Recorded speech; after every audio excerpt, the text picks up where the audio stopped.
नमस्कार, मैं हूं मनोज वर्मा और आप देख रहे हैं हमारा विशेष कार्यक्रम अटेंशन।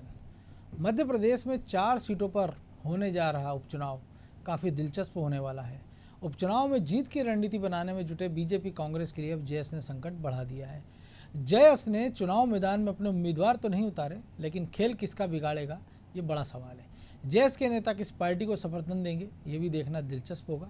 उपचुनाव में जयस की भूमिका पर भी आज हम चर्चा करेंगे, लेकिन इसके पहले देखिए हमारी खास रिपोर्ट।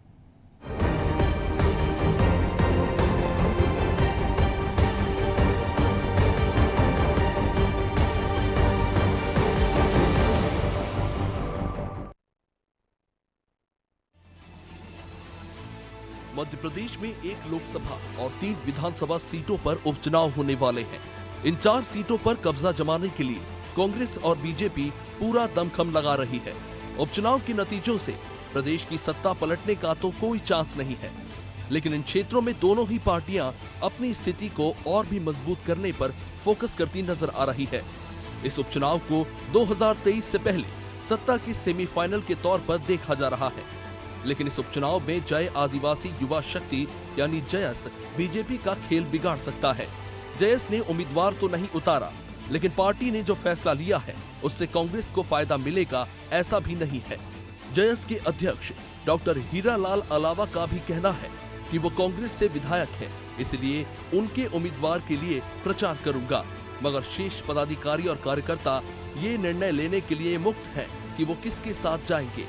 संगठन ने निर्णय लिया है कि 2023 के विधानसभा चुनाव में तैयारी और दमखम के साथ उतरेंगे। दरअसल ये कयास लगाए जा रहे हैं कि जयस या तो कांग्रेस को समर्थन देगी या अपने उम्मीदवारों को मैदान में उतारेगी, लेकिन दोनों ही निर्णय इस संगठन ने नहीं लिए। दरअसल खंडवा लोकसभा और अलीराजपुर की जोबट विधानसभा सीट में आदिवासी निर्णायक भूमिका में है। खंडवा लोकसभा की पंदाना, बांगली और भीकनगांव में जयस खेल बिगाड़ सकती है। नेपानगर विधानसभा सीट भी आदिवासी बाहुल्य है।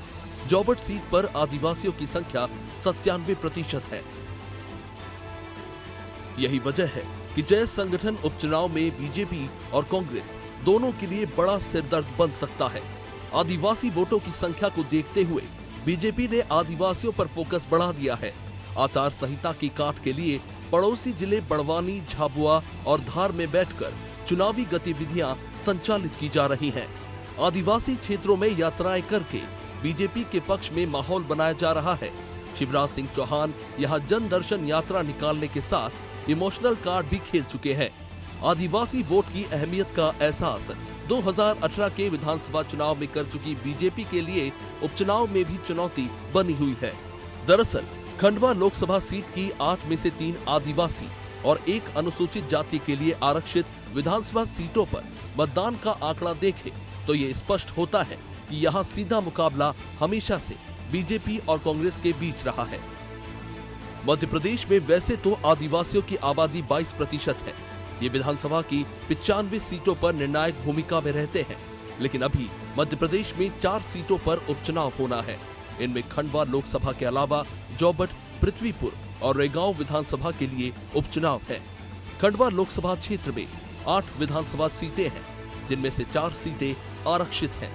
इस क्षेत्र में 6 लाख से ज्यादा आदिवासी वोटर हैं, जो चुनाव में अहम भूमिका निभाते हैं।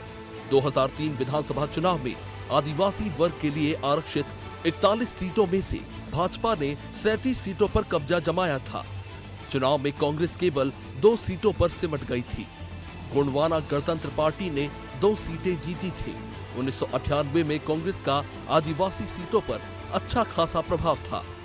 आज़ादी के 70 सालों में कांग्रेस ने मध्य प्रदेश में लगभग 45 साल राज किया और इसमें आदिवासी समाज का सिर्फ शोषण किया और दोहन किया।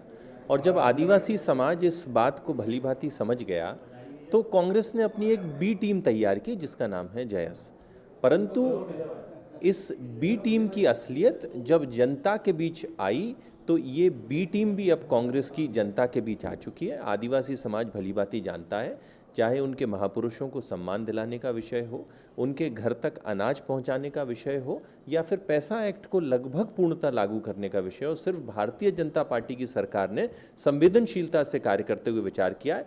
मुझे पूरा विश्वास है कि आदिवासी समाज अब जानता है कि उनके उत्थान के लिए चिंतित अगर कोई सरकार है तो वो शिवराज सिंह चौहान जी की भारतीय जनता पार्टी की सरकार है। जयस की विचारधारा कांग्रेस पार्टी की विचारधारा से मेल खाती है और जयस किसी भी कीमत पर कांग्रेस को नुकसान नहीं पहुंचाए, क्योंकि आदिवासी समाज जो है वो कांग्रेस पार्टी के साथ खड़ा हुआ है, भाजपा के विरोध में खड़ा हुआ है। ऐसे हालात में किसी भी संगठन का, कोई भी संगठन हो, अगर वो आदिवासी समाज का हितैषी है तो वो भाजपा को फायदा नहीं पहुंचा सकता है। कांग्रेस पार्टी बिल्कुल निश्चिंत है कि आदिवासी समाज जो है हर जगह आदिवासी क्षेत्रों से कांग्रेस पार्टी को जीत का परचम लहराने का पूरा मौका मिलेगा। आदिवासी समाज का साथ कांग्रेस पार्टी के साथ है। खेल जो बिगड़ाया है वो भारतीय जनता पार्टी का है और उन्हीं का खेल उन्हीं के हाथों से बिगाड़ा गया है। आदिवासी समाज जो है वो भाजपा में कहीं पर भी विश्वास नहीं जता सकता। जयस के उम्मीदवार को जोबट से उतारने की तैयारी थी, लेकिन उनके संभावित उम्मीदवार का इस्तीफा ही मंजूर नहीं हुआ। अब जो आदिवासियों को साथ लेगा, खडबा और जोबट पर उसी का कब्जा होगा। लेकिन ऐसा नहीं हुआ तो जयस 2023 में भी दोनों दलों की परेशानी का कारण बनेगा। ब्यूरो रिपोर्ट, अनादि टीवी।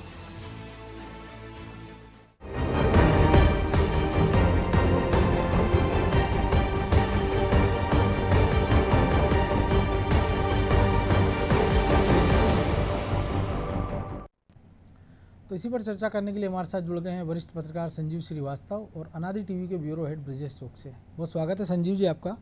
और अगर बीजेपी प्रवक्ता की माने तो जयस तो कांग्रेस की बी टीम है और कांग्रेस कह रही है कि आदिवासी उनका नुकसान करेंगे नहीं। तो मान लिया जाए कि दोनों पार्टियां आदिवासियों को हल्के में ले रही है या जयस को हल्के में ले रही है? देखिए, चुनाव में इस तरीके की कोई भी किसी को हल्के में लेना मैं नहीं मानता कि उचित होगा। आपको और वैसे ऊपरी तौर पे भले ही बीजेपी कुछ कहे, कांग्रेस अपना कुछ भी कहे, अंदरूनी तौर पे सारी तैयारी की जाती है। कौन कौन सी चीजें कहाँ डैमेज कर सकती हैं, क्या परेशानियां हो सकती हैं, कौन सी चीज क्या कैलकुलेशन बिगाड़ सकती है, इन सारे पक्षों पर, पहलुओं पर विचार होता ही होता है। हर दल करता है, और चाहे सत्तारूढ़ दल हो या प्रतिपक्ष कांग्रेस हो, इस पर नजर रखी होगी, उसका अपने विचार चल रहे होंगे कि कहाँ क्या नुकसान पहुंचा सकता है। और जयस को हल्के में लेना मुझे नहीं लगता कि कोई बहुत इस उपचुनाव में किसी भी दल के लिए कोई आसान होगा। कौन सा दल कब क्या खेल बिगाड़ दे, कैसे कर दे, ठीक है, उनके प्रत्यक्ष तौर पर प्रत्याशी मैदान में नहीं है, लेकिन उनकी अपनी एक वॉइस है। वो खुद विधायक हैं। कहीं ना कहीं कई चीजें ऐसी होती हैं कि जो लास्ट मोमेंट पे चीजें क्लिक करती हैं, कौन सी चीज कब क्या क्लिक कर जाएगी ये सब जानते हैं। तो मुझे लगता है कि अंदरूनी तौर पर जरूर इन सारे पहलुओं पर, चाहे वो बीजेपी हो चाहे कांग्रेस हो, विचार कर रही होगी। और हल्के में ऊपरी तौर पर दिखा सकती है कि कोई बहुत हमें फर्क पड़ेगा नहीं, वो बी टीम है, ए टीम है। और जयस का अपना वो है, जयस ठीक है अभी उसने प्रत्याशी नहीं उतारा उपचुनाव में, उसको 2023 का जो विधानसभा चुनाव है निश्चित तौर पर दिख रहा होगा। 2024 में लोकसभा चुनाव मध्य प्रदेश में होना है, तो अपने हिसाब से कार्ड्स खेल रहे होंगे। और कुल मिला के चुनाव दिलचस्प है। आपने जैसा अपनी रिपोर्ट में भी दिखाया, अपनी शुरुआती जो बातचीत थी उसमें भी ये चीज कही। और आने वाला जो नतीजा है, कहीं ना कहीं सब आगे की राजनीति मध्य प्रदेश में, चाहे बीजेपी हो, कांग्रेस हो और जयस या अन्य दलों, सबके लिए तय करेगा मनोज। लेकिन आपको नहीं लग रहा कि जो स्टार प्रचारकों की अगर सूची की बात करें कांग्रेस की, तो दो महत्वपूर्ण सीटों पर बड़े स्टार प्रचारकों को, आदिवासी चेहरों को उतार सकती थी, लेकिन इकलौता नाम विक्रांत भूरिया का है। तो शायद उससे भी जोड़कर देखिए कि उनको ये लग रहा है कि ठीक है, जयस के पास तो कोई ठोर नहीं है, हीरा लाल लावा हमारे विधायक हैं, अगर हमारे पक्ष में वो प्रचार ना भी करेंगे तो हमारे खिलाफ भी नहीं जाएंगे। मुझे लगता है ये चीज शायद भूल होगी। आप किसी को भी इग्नोर नहीं कर सकते। हो सकता है कहीं रणनीतिक चूक हुई हो, ध्यान नहीं रहा हो कि वो भी एक चेहरा तो है, वो उस क्षेत्र में यदि होते तो और आपको प्लस करते, माइनस तो नहीं करते। यदि आप उनको स्टार प्रचारक का दर्जा दे देते, यदि आप उन्हें अपने दल का, उनका विधायक है और मानते हैं आप उनको कि अच्छे नेता हैं, तो मुझे लगता है कि कहीं हुई है। और अभी तो काफी वक्त है, 30 अक्टूबर को वोट पड़ने हैं, तो उस बीच में भी काफी सारा पानी बहना है। तो उस पानी जब का बहाव जब जैसे जैसे होगा, तो मुझे लगता है कि शायद कांग्रेस को अपनी भूल को सुधार करना चाहिए, उनको आगे लेना चाहिए। तो कांग्रेस का तो कम से कम वो फायदा कराएंगे और बीजेपी का नुकसान होगा। सीधे मैदान में होंगे। और कांग्रेस के लिए वो कह भी रहे हैं कि मैं तो कांग्रेस के ही पक्ष में चुनाव प्रचार करने वाला हूँ विधायक के नाते। तो और यदि आप सम्मान मान दीजिएगा, तो सम्मान मान देने से फायदा दल का होना है, पार्टी का होना है, प्रत्याशी का होना है। तो चूक यदि कहीं हुई है तो उसको सुधार करना चाहिए कांग्रेस को। और न केवल जो अलावा, बल्कि और भी जो इस तरीके के लीडरान हैं जिनकी थोड़ी भी, और देखिए बूंद बूंद से सागर बढ़ता है, आप उसको इग्नोर नहीं कर सकते। बहुत कई बार मार्जिनल अंतरों से जीत होती है। हमने तो वो भी मध्य प्रदेश में देखा, एक वोट से भी जीत हमने देखी मध्य प्रदेश में। बिल्कुल, धार में नीना वर्मा नीना वर्मा एक वोट से जीत गई थी। तो आपका हर एक वोट का महत्व है, उसमें जितना जो जतन किए जाएं वो जतन करने चाहिए और कहीं चूक नहीं करना चाहिए। और राजस्थान का भी उदाहरण है कि जहाँ सीपी जोशी के बारे में कहा जा रहा था कि वो मुख्यमंत्री पद के दावेदार हैं, लेकिन एक वोट से हार गए थे वो, और उनके अपने गनमैन ने वोट नहीं डाला था जल्दबाजी में। तो ऐसे भी उदाहरण है।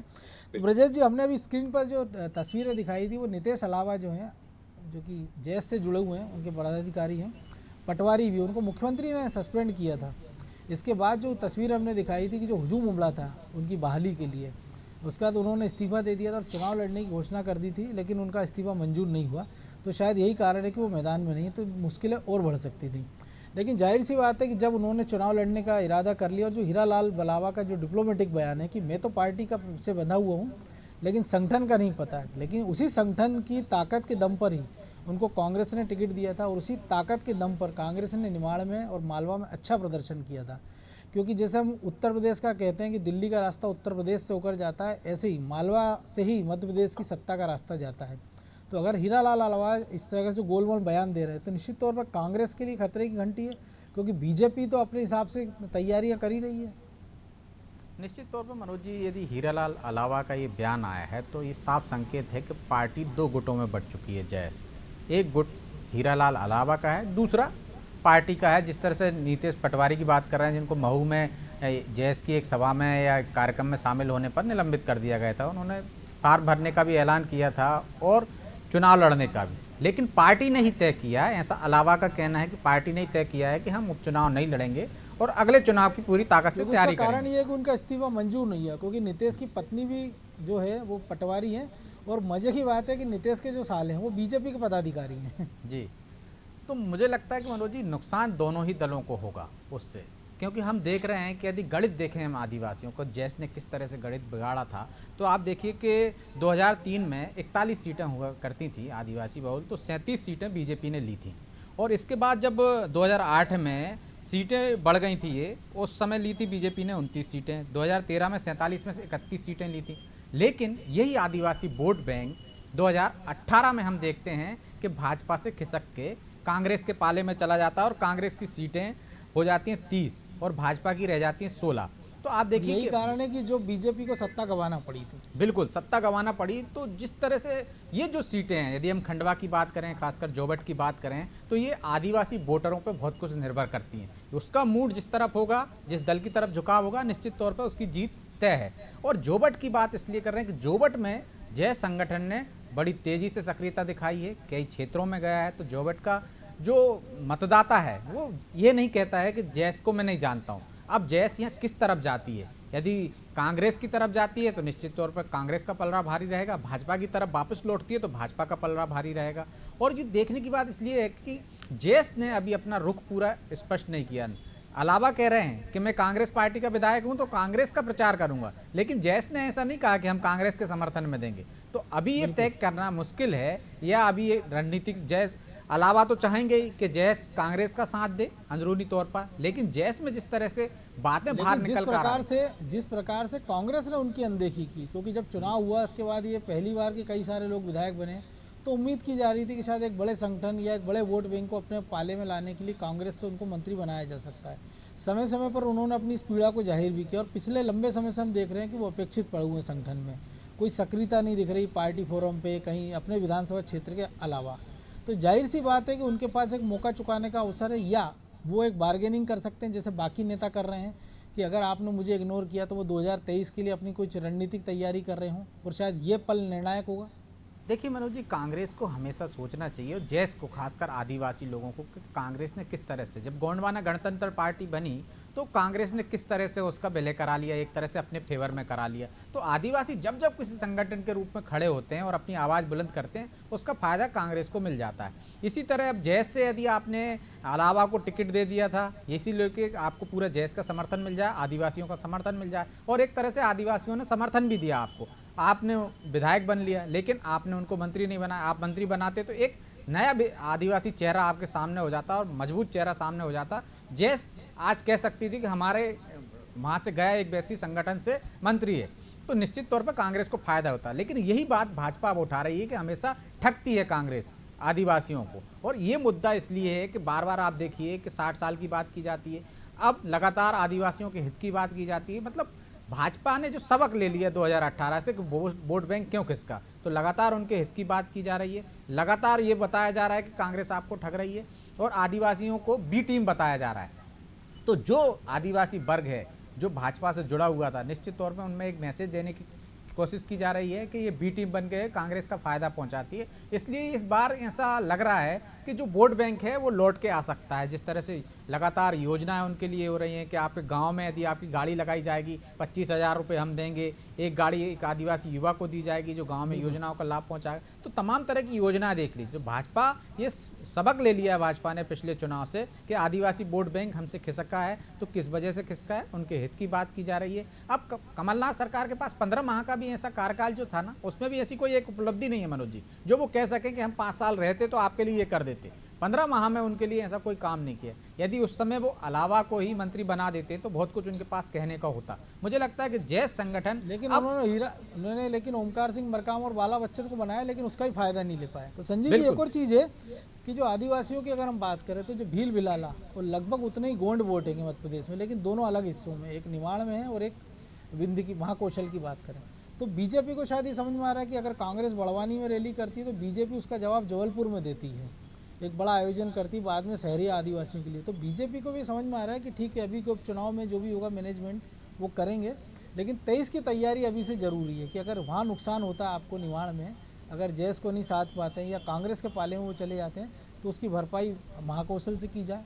तो शायद इसीलिए बीजेपी एक नई रणनीति पर काम कर रही है और ये शायद जैस को भी समझ में आ रहा है, इसलिए वो बार्गेनिंग की स्थिति में।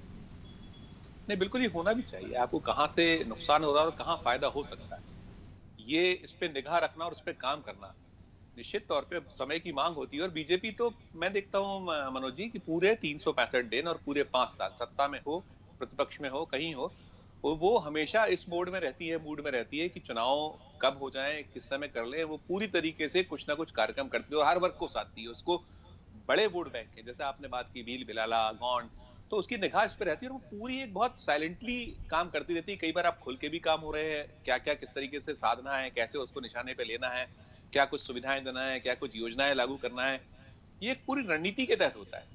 कांग्रेस में ये चीज नहीं हो पाती। कांग्रेस के जो बंधे बनाए वोट थे जिसमें कि बरसों बरस साथ दिया, वो उसको छिटकाई इसलिए कि आपने एक वक्त ऐसा भी आ गया कि वो आजिज आ गया कि हम आपको वोट तो लगातार देते हैं लेकिन आप हमको साथ और सहयोग वैसा जैसे चाहते हैं वो मिल नहीं पाता है।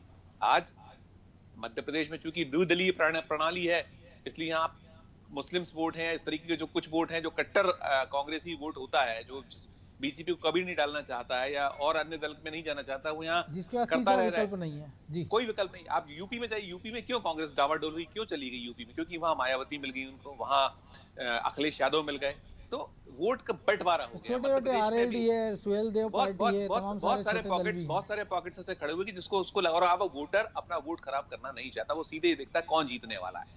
अगर उसको वोट लग रहा है कि मेरा खराब जाएगा तो वो बहुत सारे लोग वोट ही नहीं डालते हैं। उन्होंने कहा हमें वोट ही नहीं डालना है, हमारा वोट खराब जाने वाला है। साफ दिख रहा है कि एक तरफा माहौल है, स्थिति है।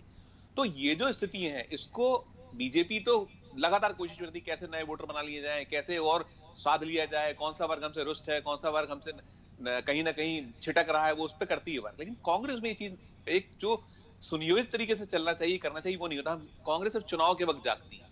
तो ये सारी स्थिति है, इसी वजह से उसको नुकसान होता है और जो बनी बनाई जमीन होती है वो खिसकती चली जाती है। आप देखिए कि जोबट में जिस तरीके से हुआ कि सुलोचना रावत लग रहा था, आपने क्यों नहीं कोशिश की कि उसको से ईगो को ही जो शांत कर देते, आप उसको कहीं कहीं ऐसी सांत्वना दी जाती कि नहीं ठीक है अभी आप हमारा साथ दीजिए, आगे हम आपको इस तरीके से कंपनसेट करेंगे। नहीं किया, चलेगा। और फिर अब जो राजनीति मध्य प्रदेश और पूरे देश में बीजेपी कर रही है, उसे तो येन केन प्रकरण सत्ता में आना, अब कहीं कोई ये नहीं है। आपने वो बयान देखा था मुरलीधर राव जी का, जिन्होंने साफ कहा था कि भाई हम बहुत दे चुके कि 5-5 बार सांसद बना दिया, 6-6 बार विधायक बना दिया, कई बार मंत्री बना दिया, हमें ऐसे नालायकों की नालायक शब्द का उपयोग किया, बड़ा बवाल मचा। तो उसका मूड, उसकी रणनीति साफ है कि वो कैसे चुनाव आगे जाना चाहती है। उसको तो केवल जीतने वाला उम्मीदवार चाहिए। वो अब समाजवादी पार्टी से आप लड़ाई कर रही है, वहां योगी यूपी में लड़ रहे हैं और मध्य प्रदेश में आप उसी समाजवादी पार्टी के बंदे को जो पूर्व में था आपके पास आया, आपने टिकट से नवाज दिया शिशुपाल यादव को पृथ्वीपुर में। तो अब बीजेपी की राजनीति करने का तरीका बदला है और मुझे लगता है कि ये इससे हर एक दल को, चाहे वो कांग्रेस हो और या दूसरे दल हो, इनको कहीं ना कहीं सबक लेना होगा। सबक नहीं लेंगे तो चुनावी राजनीति में तो ये सफल नहीं हो पाएंगे। ब्रजेश जी, सबक लेने की बात है, आपको लग रहा है सबक लेंगे? क्योंकि अगर जोबट की हम बात करें तो कलावती भूरिया के भतीजे निर्दलीय मैदान में हैं, कांग्रेस हालांकि कह रही उनको मना लेंगे। बीजेपी ने एक झटके में वंशवाद के जो आरोप थे उसको उतार फेंका। खंडवा की बात कर लें हम, चाहे रेगांव की, मनाने की कोशिश भी हो गई है। आदिवासियों को मैसेज है, शहरी आदिवासियों के खाते में जो पैसे गए तो बाकी आदिवासियों के लिए मैसेज है। तमाम सारी घोषणाएं लगातार हो रही है। हमने देखा झाबुआ जो जोबट के बगल में, वहाँ पे कार्यक्रम करके एक अपील करने की कोशिश की गई आदिवासी। कांग्रेस की तरफ से वो नहीं हो पा रहा। हम देख रहे हैं कि नेता एकजुटता का संदेश नहीं दे पा रहे हैं। हम देख रहे हैं जोबट में प्रभारी रवि जोशी को बनाया, जबकि बड़वानी लगा हुआ है। तो हम देख रहे हैं कि बाला बच्चन का उपयोग किया जा सकता था, उमंग सिंगार का उपयोग किया जा सकता था, या ओमकार सिंह मरकाम युवा चेहरे उनका उपयोग किया जा सकता था। हम देख रहे हैं कि बीजेपी की तरफ से प्रदेश अध्यक्ष और मुख्यमंत्री दोनों नॉमिनेशन कराने दाखिल जा रहे हैं अपने। हम देख रहे हैं लेकिन कि पृथ्वीपुर में केवल दिग्विजय सिंह नज़र आते हैं, बाकी बड़ा नेता बाकी सीटों पर नज़र नहीं आता है। देखिए मनोज जी, कांग्रेस आज भी दिशाहीन है और एक तरह से हम ये कहें तो अतिशयोक्ति नहीं होगी कि नेतृत्वहीन भी है, क्योंकि मध्य प्रदेश में चुनाव सिर पर हैं। कमलनाथ जी कुछ दिन पहले आते हैं और टिकट डिक्लेयर होता है, इसके बाद फिर चले जाते हैं। कोई रणनीति नहीं है उनकी। प्रभारी बना दिए हैं, रवि जोशी के भरोसे छोड़ दिया, अन्य जो प्रभारी नियुक्त कर दिए तो उन प्रभारियों के भरोसे उन्होंने कोई रणनीति वैसी नहीं बनी है, कि कोई कार्यक्रम वैसे नहीं बने हैं कि यदि चुनाव में नामांकन दाखिल कराना है तो बड़े नेता पहुंच जाएं।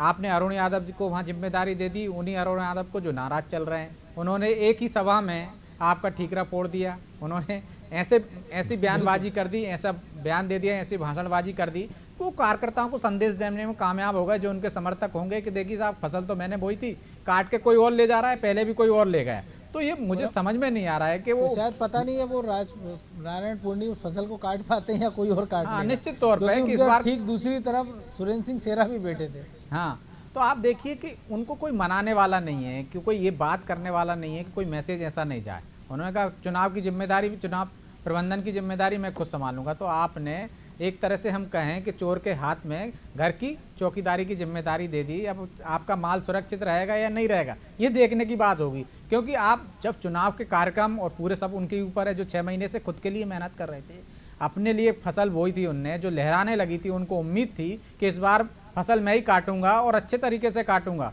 बड़ा किसान और एक व्यवसायी आया, वो काट के ले गए उनकी फसल, तो निश्चित तौर पर वहाँ भी नुकसान होगा। और कांग्रेस में ऐसी कोई कोशिश नहीं की जा रही। यदि जोबट की हम बात करें तो ये कोशिश नहीं की जा रही है कि कलावती भूरिया के भतीजे को कैसे बनाया जाए, उनसे बातचीत की जाए, उनको कोई मैसेज दिया जाए। अभी तक पार्टी से कोई मैसेज नहीं हुआ। लेकिन भाजपा में देखिए कि मुख्यमंत्री शिवराज सिंह चौहान खुद मैसेज दे रहे हैं जो नाराज हैं, और उनको मनाने की बात कर रहे हैं, उनको पूरा सम्मान देने की बात कर रहे हैं। लेकिन कांग्रेस में ऐसा कुछ नहीं है। जो नाराज है वो नाराज रहे। यही वजह है कि आप देखिए कि लगातार उनको नुकसान उठाना पड़ रहा है। आप यदि कांतिलाल भूरिया को जिम्मेदारी दे दें तो वो क्या बना नहीं पाएंगे दिलीप भूरिया को, क्योंकि वहाँ भी परिवारवाद का विवाद चल रहा है। विक्रांत भूरिया का नाम आया, दिलीप भूरिया का कट गया, और कलावती भूरिया की विरासत का सबसे जी हाँ, उनको वो जिम्मेदार, उनको विरासत मिलनी चाहिए थी। यदि कांग्रेस में हम विरासत की बात करें, आप पृथ्वीपुर में दे रहे हो बृजेंद्र सिंह राठौर के बेटे के लिए, तो यहाँ भी कलावती के भतीजे के लिए क्यों नहीं दे रहे हो? आपने भेदभाव किया कहीं ना कहीं। और ये जो कांग्रेस में अंतर कलह चल रही है, उन्होंने बढ़ाया है कि अलीराजपुर वाले वेस्ता पटेल के बेटे महेश पटेल को जोबट से उतार दिया है। जी, तो आप देखिए कि जो जिनको टिकट मिलना चाहिए था, आपने महेश पटेल का नाम इसलिए आगे बढ़ाया क्योंकि आप विक्रांत भूरिया का नाम पहले आपने दावेदार बनाया, जबकि विक्रांत भूरिया मना करते। आप उनको दावेदार बना रहे हो, उनको बता रहे थे कि संभावित उम्मीदवार ये हैं, 2 लोगों के नाम बचे हैं, उसमें विक्रांत भूरिया है। और बाप बेटे दोनों मना कर रहे थे कि हमको चुनाव नहीं लड़ना क्योंकि परिवार में कलह हो जाएगी जिसका नाम है। तो विक्रांत भूरिया को टिकट ना देकर आपने महेश पटेल को दे दिया, या तो दिलीप भूरिया ही को दे देते आप, तो निश्चित तौर पर कलावती भूरिया ने जो काम किए थे, वहाँ लोगों की जो सहानुभूति होती वो उनको फायदा मिल जाता। लेकिन आपने एक तरफ नाराज कर दिया उस व्यक्ति को जो भाजपा में आ गया, उसने 32,000 वोट लिए थे। तो भाजपा वहाँ पे प्लस में दिख रही है। अभी जैस का रुख भी यदि मनोज जी भाजपा की तरफ गया, या अभी तो यदि कोई उम्मीदवार नहीं है, यदि उम्मीदवार भी होगा तो नुकसान किसको पहुंचाएगा? नुकसान वैसे ही कांग्रेस को पहुंचाएगा वो वहां पे, तो इसका फायदा भी भाजपा उठा ले जाएगी। संजीव जी, एक छोटी सी प्रतिक्रिया, सहानुभूति की बात की ब्रजेश ने, तो सहानुभूति तो बहुत लोगों को कांग्रेस के साथ कि उसकी हालत देखकर, लेकिन वोट नहीं मिल रहे हैं। तो क्या उम्मीद की जाए कि इस बार जोबट में ऐसा कुछ हो पाएगा नहीं, देखिए, या बाकी जगह? कांग्रेस बहुत सारा तो भाग्य के भरोसे, उसको ये लग रहा है कि जो एंटी इनकम्बेंसी है, चाहे वो सेंट्रल से रिलेटेड हो या प्रदेश से रिलेटेड हो, जो इश्यूज रहे हैं, चाहे वो मैंने पहले भी चर्चाओं में जब हुई है इस विषय पे आप आए तो मैंने बात की है कि कोविड को लोगों ने झेला, उसकी अव्यवस्थाओं को देखा है, वो कहीं ना कहीं किसी के मन में घर करी हुई है। तो महंगाई एक बहुत बड़ा इशू, ये सब कितना साथ देती है कांग्रेस, इसके भरोसे ज्यादा है। बनस्पत जो बाकी गणित और ज्ञान है, जो उसको चेक करना चाहिए, बैलेंस करना चाहिए, उस पर उसका ध्यान नहीं। और शायद यही, यदि ये गणित नहीं चला, उसको महंगाई और सारे इश्यूज और जो एंटी इनकम्बेंसी नहीं चली, तो मुझे लगता है कि नुकसान कांग्रेस को। बिल्कुल बड़ी बात है, क्योंकि अब समय इजाजत नहीं दे रहा, इसलिए चर्चा ऐसी है संजीव जी इसलिए आप कि दोनों का बहुत बहुत जहाँ सरकार भर भर के दे रही है, झोली भर भर के दे रही है, तो मुझे नहीं लगता कि जहाँ ज्यादा वोट बैंक ऐसा हो जिनको झोली भर भर के सरकार दे रही हो, तो वहाँ महंगाई कोई इशू काम कर पाएगी। इस पर भी अभी चर्चा करेंगे। बहरहाल आप दोनों का बहुत शुक्रिया। तो निश्चित तौर पर जयस की एक बड़ी चुनौती है दोनों दलों के सामने, और कौन दल इसको साध पाता है उसके लिए खंडवा और जोबट के लिए स्थितियां बेहतर होगी। लेकिन जिस प्रकार से जयस के तेवर दिख रहे हैं उसको देखकर यही लगता है कि पार्टी की तैयारी 2021 की नहीं 2023 की है। अब बीजेपी और कांग्रेस इसको कैसे हैंडल करते हैं ये आने वाला वक्त बताएगा। अटेंशन में आज इतना ही, मुझे दीजिए इजाज़त और आप देखते रहिए अनादि टीवी। नमस्कार।